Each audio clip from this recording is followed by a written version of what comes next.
Good morning বন্ধুরা। তো আজকে তোমাদেরকে একটা নতুন রেসিপি দেখাবো। তো এটা হচ্ছে ঝাল ঝাল গোলা রুটি। তো এর মধ্যে দেখো নিয়ে নিয়েছি ময়দা, পেঁয়াজ কুচোনো, কাঁচা লঙ্কা কুচোনো, ধনেপাতা কুচোনো, আর সাথে নিয়ে নিয়েছি দুটো ডিম, আর তার সাথে পরিমাণ মতন নুন। তো এবারে এটাকে জল দিয়ে গুলে একটা ব্যাটার তৈরি করে নেব। তো দেখতেই পাচ্ছ এগুলো সব কিছু আমি একটা গুলে এই রকম ঠিক একটা ব্যাটার তৈরি করে নেব।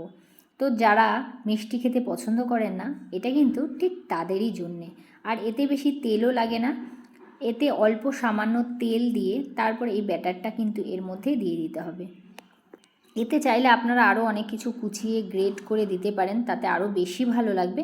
তো আমার কাছে এইগুলো যাই হোক ছিল, ধনেপাতাটা আর একটু বেশি দিলে আরও বেশি ভালো হয়।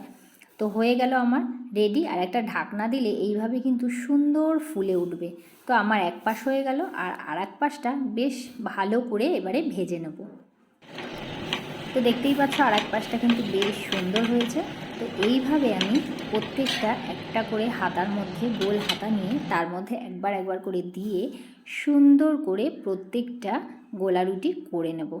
সবসময় কিন্তু চিনি দিয়ে এইসব ভালো লাগে না, এইভাবে পেঁয়াজ লঙ্কা ধনেপাতা কুচি নুন ডিম দিয়ে খেলে দারুণ কিন্তু একটা টেস্ট হয়। আর সাথে যদি একটু সস নিয়ে নেন তাহলে কিন্তু আরও ভালো লাগবে। তো আমার কিন্তু প্রত্যেকটা রুটি হয়ে গেছে, আর সকালে ঝটফট ব্রেকফাস্টের জন্য দারুণ জমজমাট। তো কেমন লাগলো রেসিপিটা অবশ্যই কমেন্ট করে জানাবেন। আর দেখুন আমার কিন্তু প্রত্যেকটা রুটি হয়ে গেছে, আর বেশ সুন্দর হয়েছে, আর কম তেলে একদমই সুন্দরভাবে আমি প্রত্যেকটা ভেজে নিয়েছি। তো কেমন লাগলো অবশ্যই কমেন্ট করে জানাবেন। টাটা।